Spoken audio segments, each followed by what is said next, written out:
everyone. Welcome to Homeschool. So we are in the chapter 4 of class 11.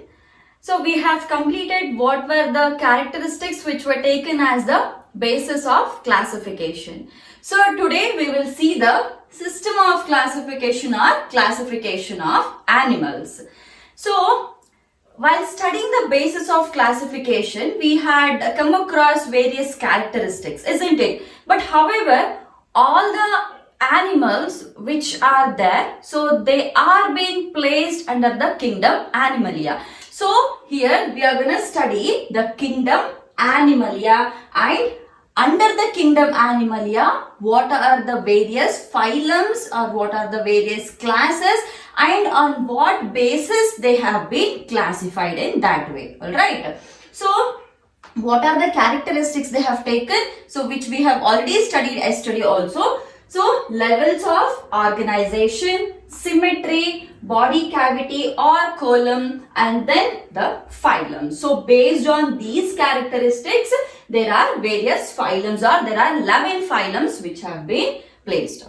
Okay. So under the kingdom Animalia, so we will first take the levels of organization. So we had studied in the previous video, isn't it? So in the levels of classification, we had seen various levels, that was cellular level, tissue level, organ level and organ system level. So if you take up the cellular level on one side and tissue, organ and organ system level of organization or classification on one side. So under the cellular level, alright, under the cellular level, most of the organisms or almost all the animals which are having the cellular level of organization, so they have a symmetrical body. Alright, so what is asymmetrical?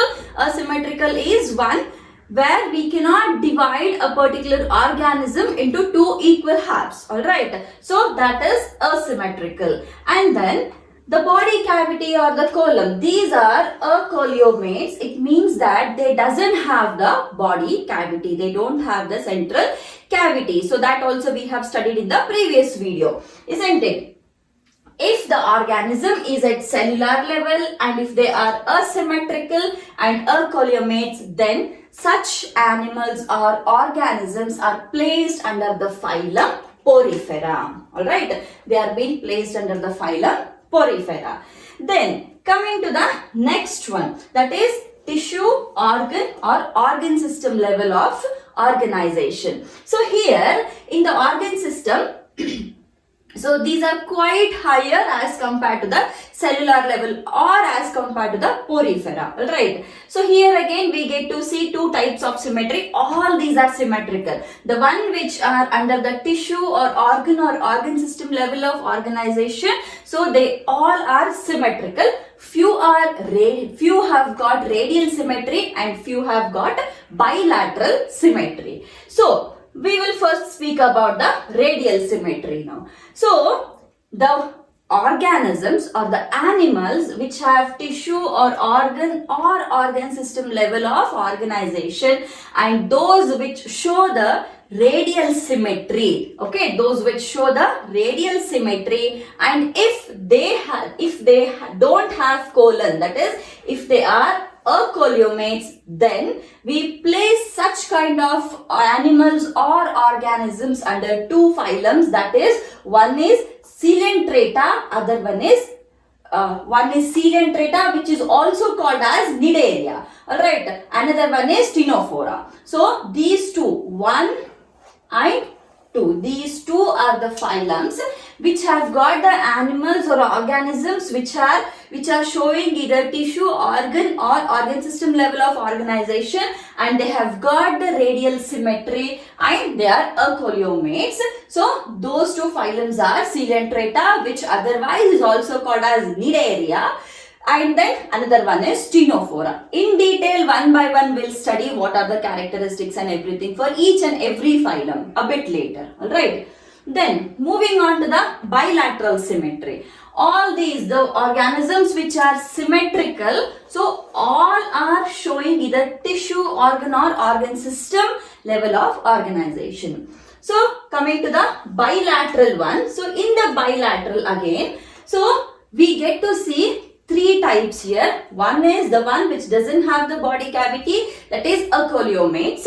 The one which has got pseudocoleomates or false colon or false body cavity. Another one which is coleomates or which has got body cavity or true cavity. Alright. So one which doesn't have the cavity at all, one which has got false cavity, another which one has got true cavity.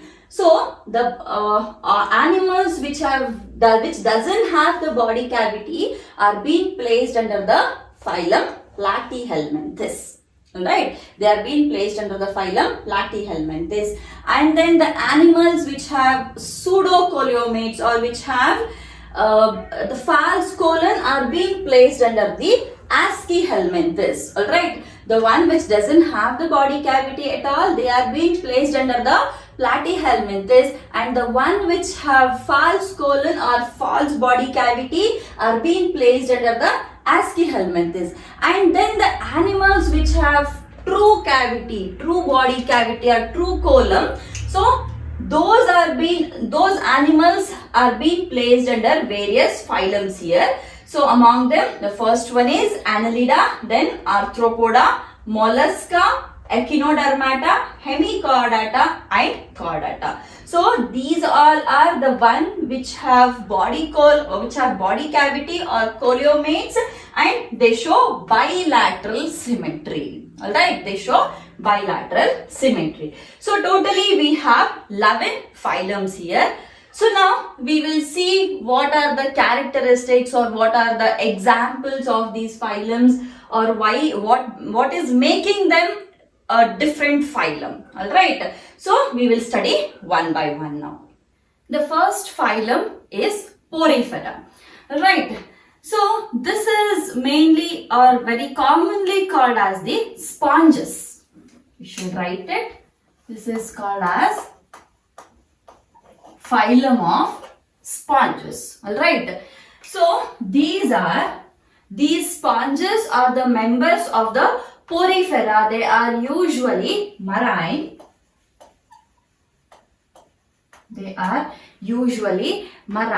And they are mostly asymmetrical. So while studying the classification, we had seen that the members of the Porifera were actually asymmetrical and diploblastic, and however all the animals are multicellular, isn't it? We don't have unicellular animals at all. So almost all are multicellular only. So these are marine and they are mostly asymmetrical and diploblastic. They are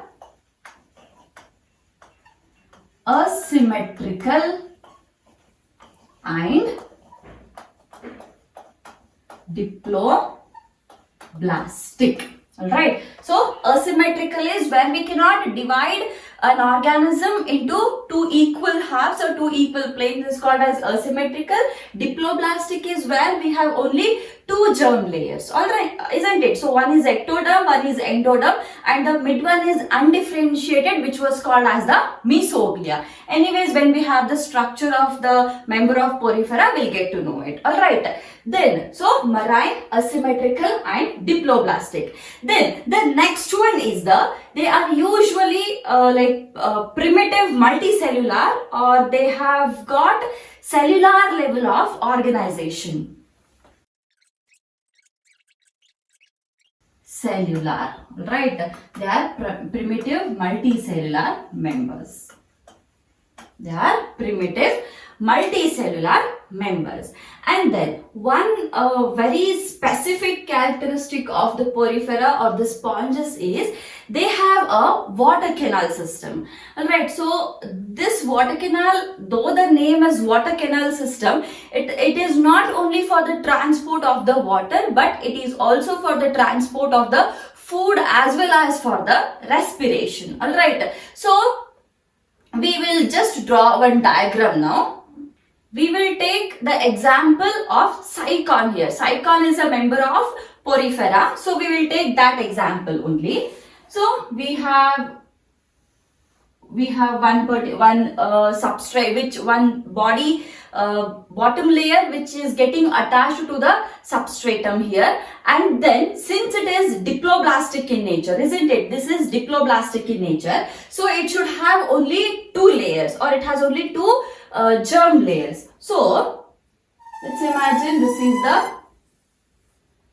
first one, and then we have a second one, right? And this is one opening, and then we have one more layer here.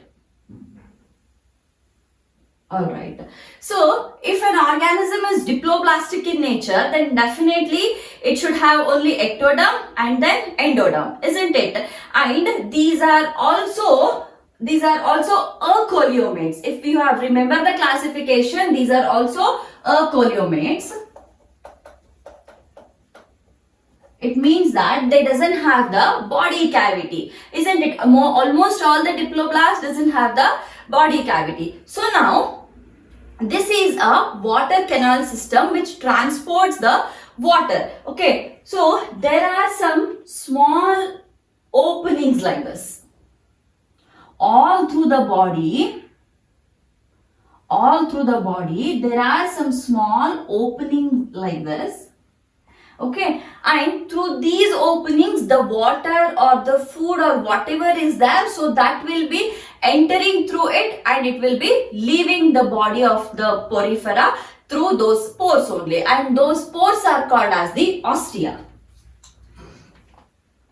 These pores are called as ostia.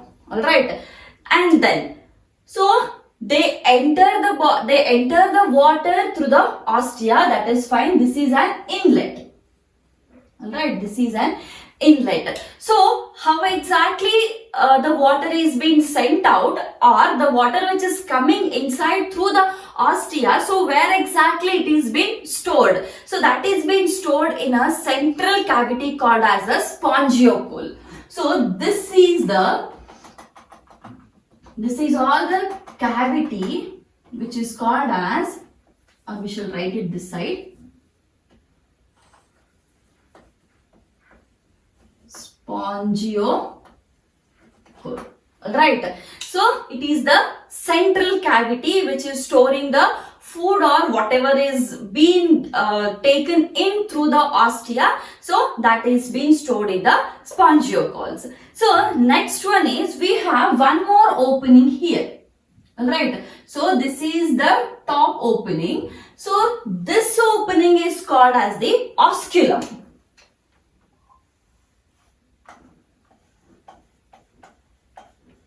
This is called as osculum.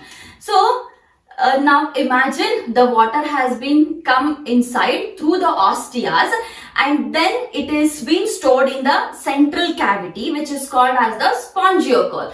Now it has to go out, isn't it? So when it is going out, it cannot go through the ostia actually. It is moving through the osculum. Alright, it is moving through the osculum which is at the top, which is the top opening here. So inlet is the ostia, but outlet is the osculum. Alright, outlet is the osculum and inlet is the ostia. So these ostias or these pores, they also help in the food gathering as well as the respiratory exchange and the removal of the wastes. So these ostia, we shall write them, ostia are inlets, or they are small pores which make the water canal system, in the porifers. And then in the same point we shall write, ostia is completed. The central cavity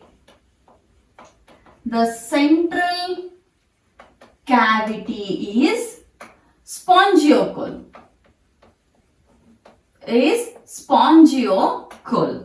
Then osculum Osculum is outlet. It is outlet. So now these ostia, alright, these ostia, they also help in, apart from taking the water inside and storing it in the spongocoel, the ostia also help in food gathering, respiratory exchange and removal of the waste. They also help in food gathering, respiratory exchange,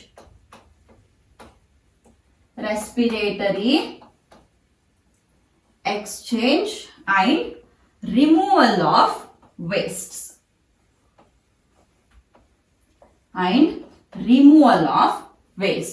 So now, when I said the removal of waste, it means that we are speaking about the excretion here. So one more very specific characteristic of these Porifera members is they have got the collar cells. Alright, they have got the collar cells which line those canals as well as the spongocoels. So spongocoel is the central cavity and canals are nothing but we are speaking about the ostia here. Alright, so here so if this is the pore, we have collar cells present here, like this. Okay.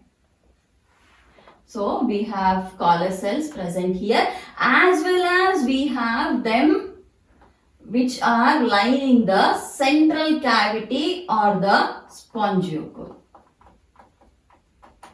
So how exactly a collar cell is seen, or how exactly the collar cell looks like is, so it is also called as the choanocytes. So this is one structure like this, and then it has one flagella like appendage here. Alright, so this is called as the collar. This is the collar, and these collar cells are also called as the choanocytes.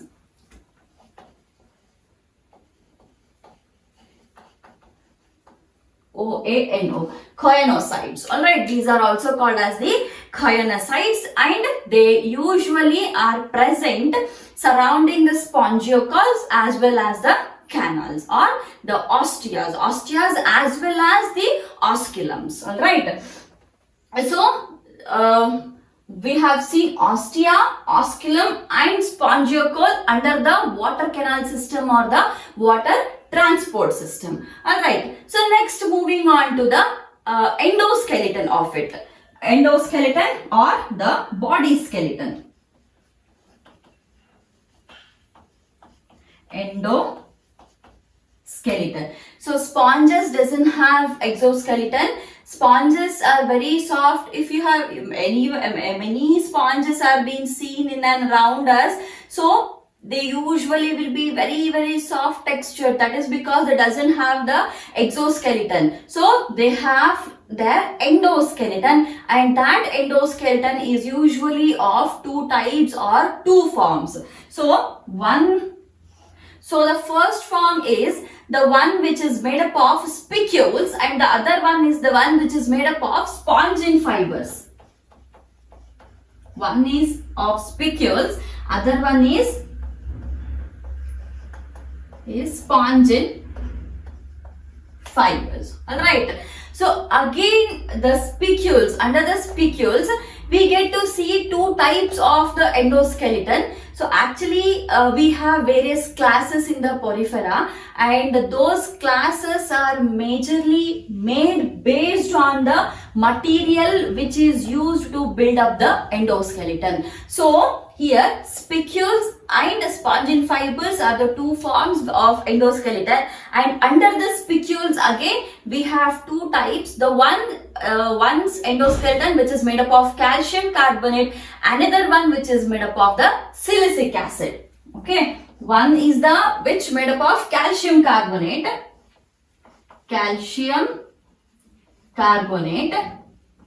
and other one which is made up of silicic acid, is made up of silicic acid. And then So next one is one which is made up of the spongic fibers. Alright.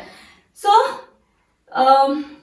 you have to remember these names actually, even from the NEET point of view, whereas one more Spongocoel. Alright.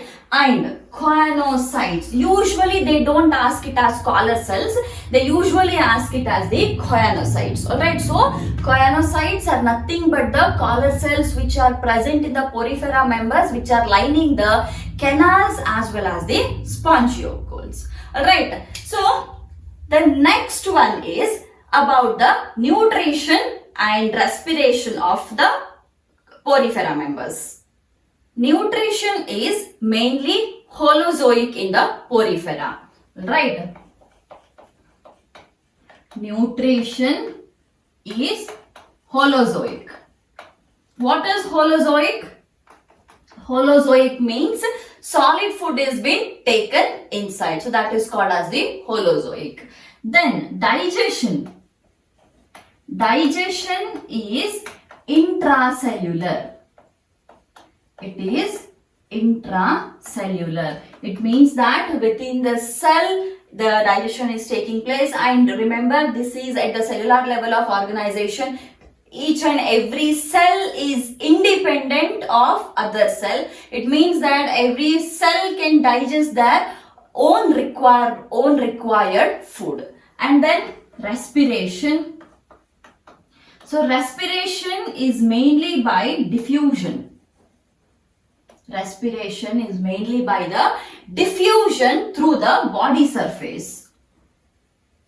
Diffusion through body surface. And then excretion. Excretion is also through body surface. It is also through body surface. And the nitrogenous waste which is being excreted in the porifera is mainly in the form of ammonia. It is mainly in the form of the ammonia. Then moving on to the reproduction. Reproduction. The members of the porifera, they are majorly hermaphrodites. They are hermaphrodites. What are hermaphrodites? Hermaphrodites is the male and the female gametes are being produced by the same individuals. Alright. So we have egg and sperm which are produced in the same individuals, and such individuals or organisms are called as the hermaphrodites. And then there is a sexual mode of reproduction also. So that will be taking place through the fragmentation. So you have to remember one thing here. Since I said that this is mainly the cellular level of the organization and the cells are independent of each other. So if in one aggregation, alright, this is one aggregation of the cell. Let's imagine this is one porifera. So if in case this gets detached or if they get divided, then these cells can survive on their own because they are independent of each other, isn't it? So here what happens, the asexual reproduction is mainly through the fragmentation, right?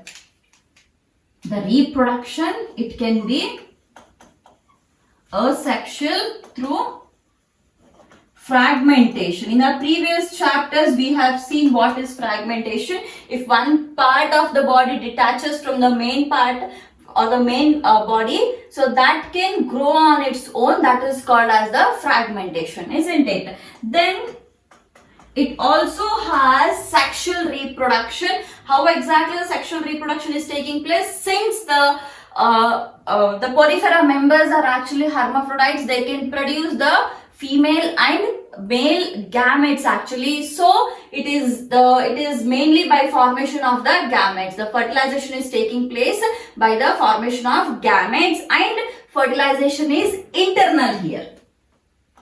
So sexual reproduction is by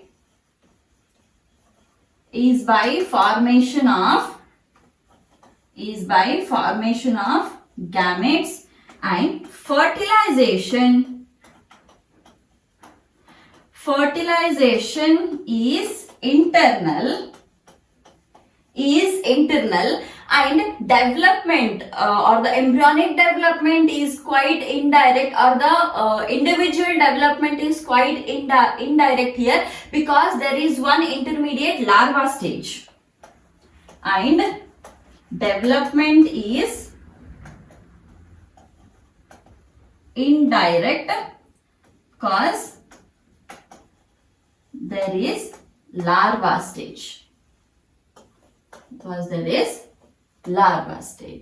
Right. So these are few characteristics or important characteristics of the Porifera members. And if you look into the examples of the Porifera, then one example, the one which we have drawn is the cycon, and other than that we have spongilla as well as we have euspongia. We have cycon, we have spongilla, and then we have euspongia. Right, cycon, spongilla and euspongia. These are three very good examples of the Porifera members. So next we'll move on to the classification of the Porifera. There are three classes in the Porifera. The first one is the Calcarea. The first one is Calcarea. So these members are the one wherein their endoskeleton is mainly made up of the calcium carbonate spicules. Isn't it? So we had seen spicules and spongin fibers. Endoskeleton was made up of spicules. So one which was made up of calcium carbonate, other one which was made up of the salicylic acid, isn't it? So the endoskeleton, if it is made up of calcium carbonate spicules, then we call it as the Calcarea. Then second one is the Hexactinellida. Again, I remember, you have to remember all the spellings properly here. You are not supposed to do any spelling mistakes.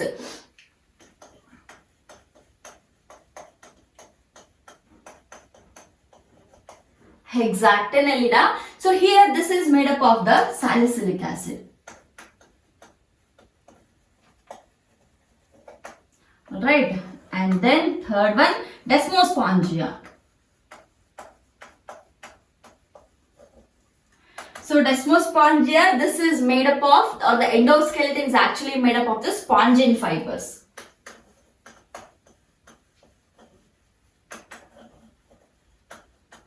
So these are the three classes of the Porifera. Alright. So Calcarea, which is made up of, or which in where the endoskeleton is made up of the calcium carbonate spicules, and then the Hexactinellida, wherein the endoskeleton is made up of salicylic acid, and then the Desmospongia, wherein the endoskeleton is made up of the spongin fibers. Alright, so these are the classes of the Porifera. Fine. So this completes the first phylum, that is Porifera. So next we will move on to the second phylum now. The second phylum is the Coelenterata, which is otherwise called as Cnidaria. So these members which belong to the Cnidaria or the Coelenterata, they are mostly aquatic and especially they are marine, right? So they are aquatic, they are marine, they are sessile, or they are free swimming. Right. So they can be aquatic, marine, they can be sessile, or they can also be free swimming. And then these are diploblastic again. So diploblastic, there is no body cavity. So there are only two germ layers as well as they are acoleomates. Right. So they are diploblastic, they are acoleomates, no body cavity. So definitely if they are diploblastic, there shouldn't be the body cavity, and they have the radial symmetry. They have radial symmetry. So now we will take one example of Hydra, right? So Hydra is a member of the Coelentrates or Cnidaria. Here one thing which you have to remember is all the organisms or all the members of the Cnidaria or Coelentrate are usually marine, but Hydra is only the exception wherein it can also be found in the fresh water. Okay, Hydra is the only exception which can also be found in the fresh water. So let's draw the example. We will take a Hydra only as the example. So we have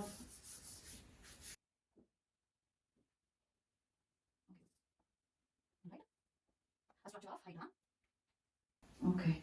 So now we have seen that this is diploblastic and acoleomate, isn't it? So diploblastic means it should have only 2 germ layers. So if you simply just take one part of the Hydra, alright, if you just expand one part of the Hydra, so let's imagine we are taking only on this small part of the Hydra. So and if you just enlarge it, imagine we have 2 layers, okay, layer 1 and layer 2. So we have 2 layers. So this is the epidermis or this is ectoderm. This is endoderm, alright, endoderm. And since it is acoleomates, there should not be a body cavity, but there is one cavity-like space which is present here. So this cavity-like space is called as the gastrocavity. It is gastrocavity here. So now this region, alright, so this mid space we had seen in the diploblast that this is called as mesoglia. This is called as mesoglia. Hence it is diploblastic, acoleomate, and which is showing the radial symmetry. So now, why do we call this also as Cnidaria? So Coelentrates, why are they also called as the Cnidaria? That is because the members of Coelentrates, they have a structure called as cnidoblasts or cnidocytes.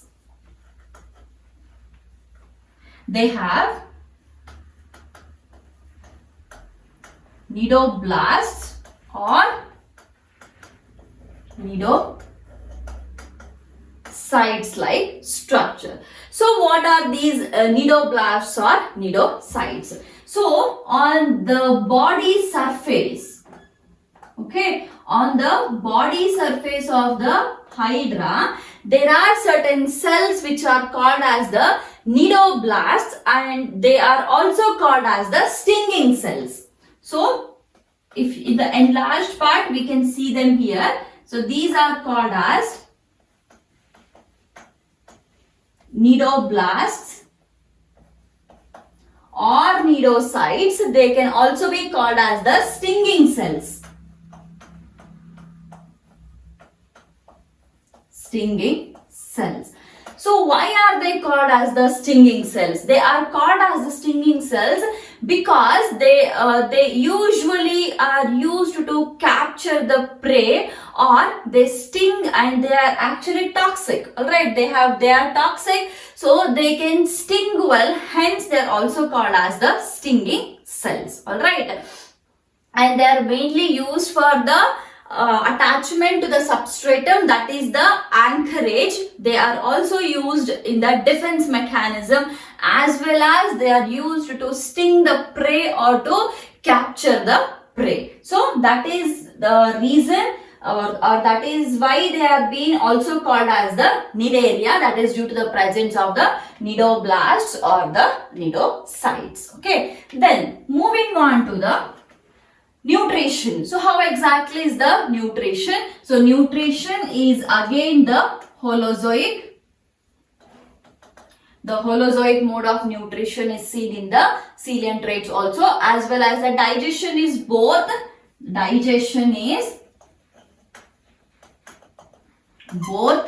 intracellular and extracellular. Alright, digestion is both intracellular and extracellular.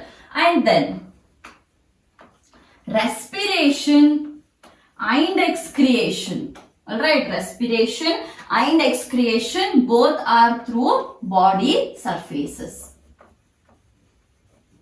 Both are through body surfaces. So since they are at the cellular level, they are quite higher than the cellular level, so they still don't have proper organs developed, so they don't have the organ system level of classification. So organ system of organization, hence they have to use their body surface for the excretion as well as the respiration. If the respiration is through the body surface, then definitely it should be through the diffusion only. Alright. So then one more, these nidoblasts, we'll write it here. Nidoblasts, they are used for anchorage. Alright, they are used for the anchorage, they are used for the defense as well as capturing the prey. Used for defense and for capturing prey. Alright, and hence they are also called as stinging cells. Fine. Okay, so next, the presence of the central cavity, which is not the colon. Alright, which is not the colon we are speaking about. Here we are speaking about one central cavity, which is the gastrocavity, or this is otherwise called as gastrovascular cavity is present. Alright, so the gastrovascular cavity is present, which is present in central. Alright, which is present centrally, and then there is one mouth opening now. So here what happens, we have a small cone-like structure. We have a small cone-like structure coming up. So this is the mouth opening. Alright, this is the mouth opening, which is called as the hypostome. This is called as hypostome. Alright, so hypostome is the mouth opening. Hypostome is mouth opening.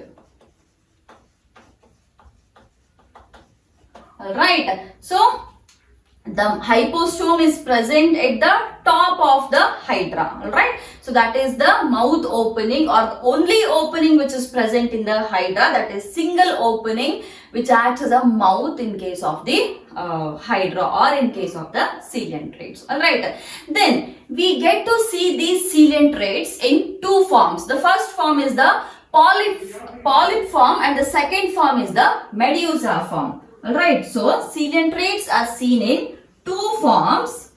The first one is polyps, and the second one is medusa.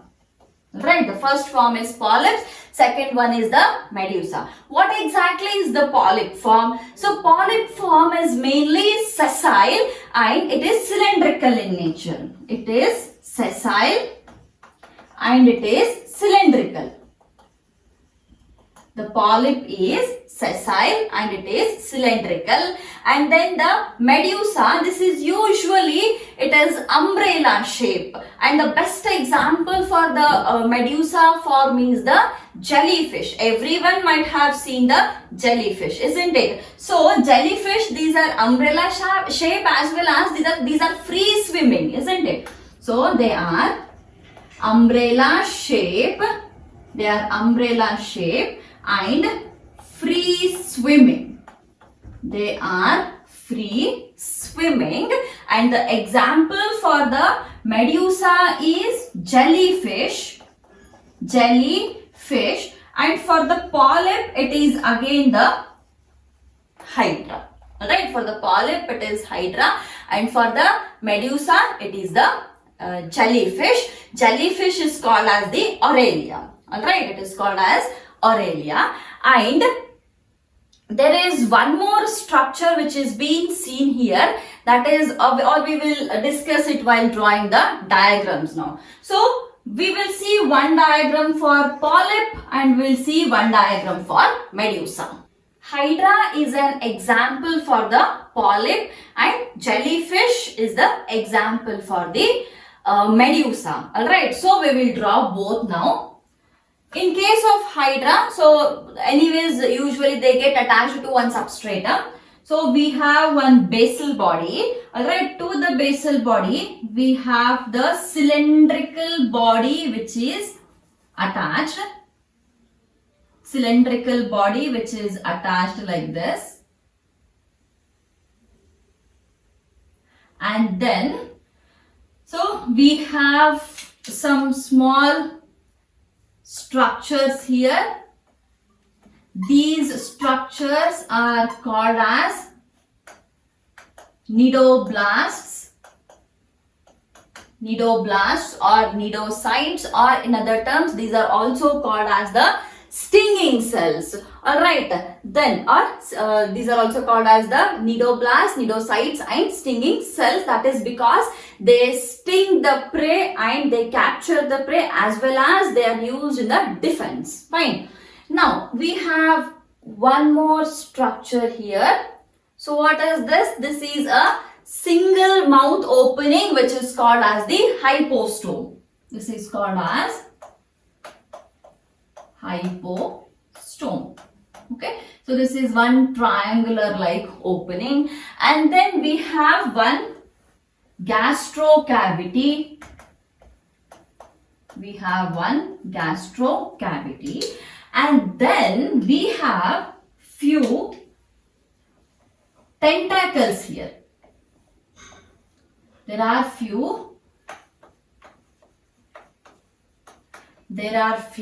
tentacles. Alright, so what is the use of the tentacles? I will tell a bit later about it. And then these are the stinging cells. So these two should not be confused. I will tell for what this is used and for what this is used. Stinging cells. Alright, so this is the example of hydra which is of a polyp form. Alright, so now this is actually sessile. Alright, these hydras are sessile, but anyways they can also move. Alright, how exactly they can move? That is, these tentacles, these are usually long tentacles. Okay, so what they do is, I will just show it in some other color.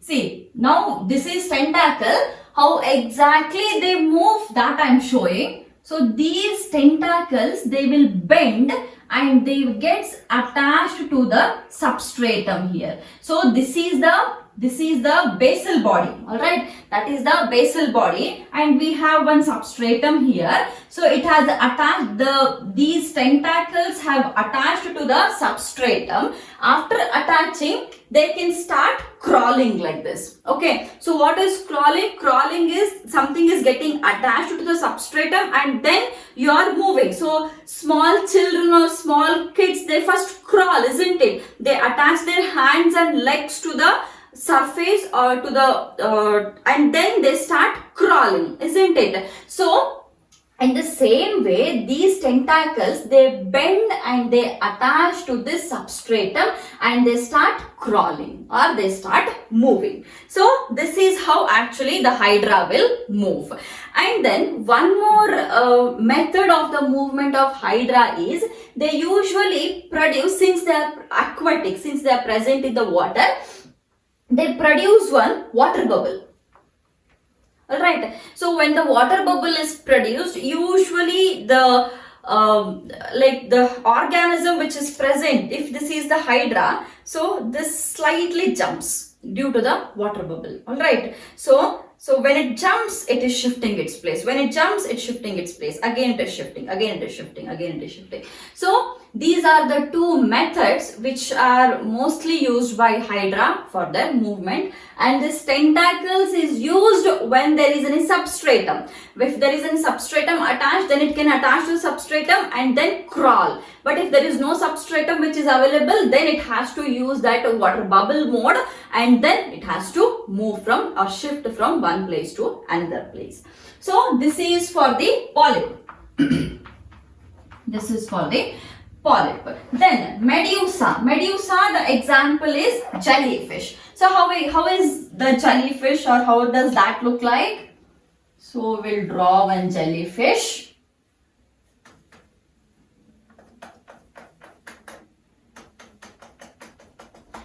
So it is an umbrella structure wherein it has a mouth here actually. This is the mouth of the jellyfish, and then surrounding the mouth of the jellyfish there are 4 arms actually. Alright, those are called as the mouth arms.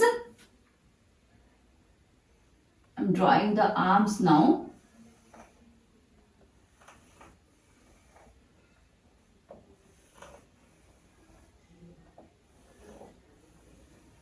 Alright, so there are mouth arms surrounding the jellyfish. They can also be called as the oral arms. These are called as oral arms, or they can also be called as the mouth arms. Then on the body there are again tentacles. There are all through the body there are again tentacles. There are tentacles as well as there are stinging cells.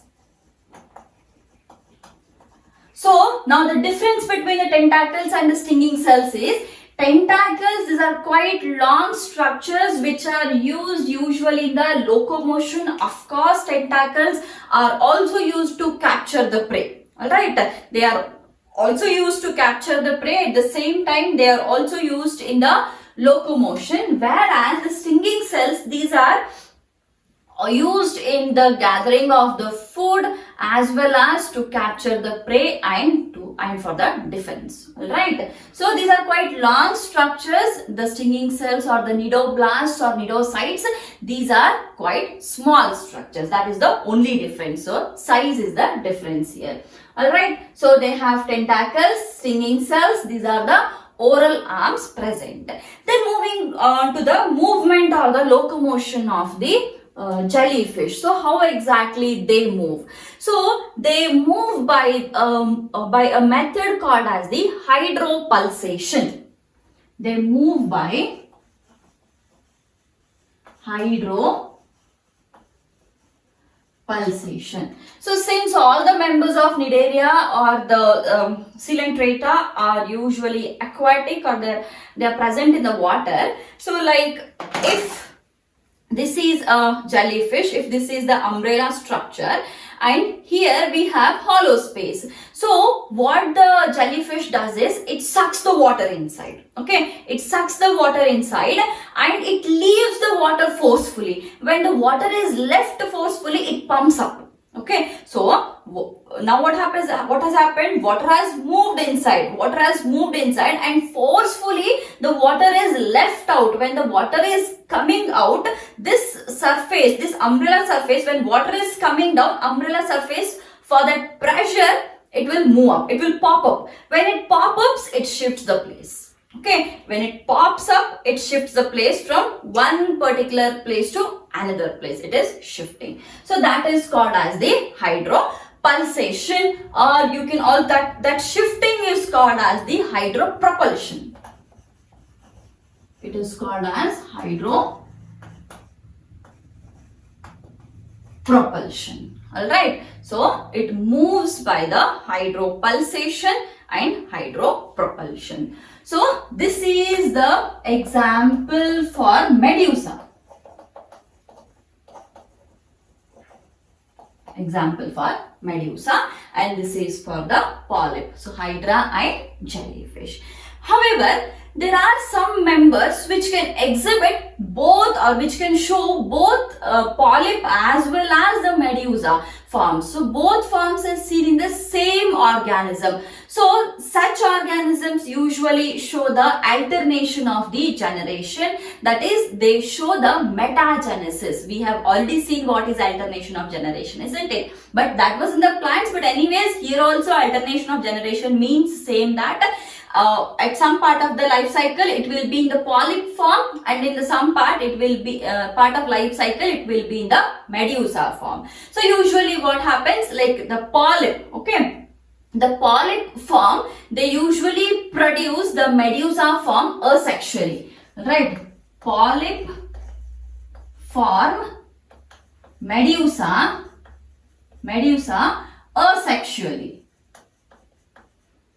asexually, whereas the medusa will again form polyp will form medusa asexually, and medusa will form polyp sexually. So if medusa is forming the polyp, it is through sexual mode. If polyp is forming the medusa, it is through the asexual mode. Alright. So polyp forms the medusa asexually and medusa will form the polyp sexually. So the example for such kind of the members which show both, that is polyp and medusa, is the obelia. Obelia is the example which is showing this alternation of generation. Alright. So this is about the Coelenterata or Cnidaria. So we have seen two classes today, two phylums today, that is the Porifera is the first phylum and the Cnidaria or the Coelenterata is the second phylum. So we will wind up the class by this. So in the next class we will come with the next phylums or the remaining phylums. Okay. So till then, study well and keep watching the videos.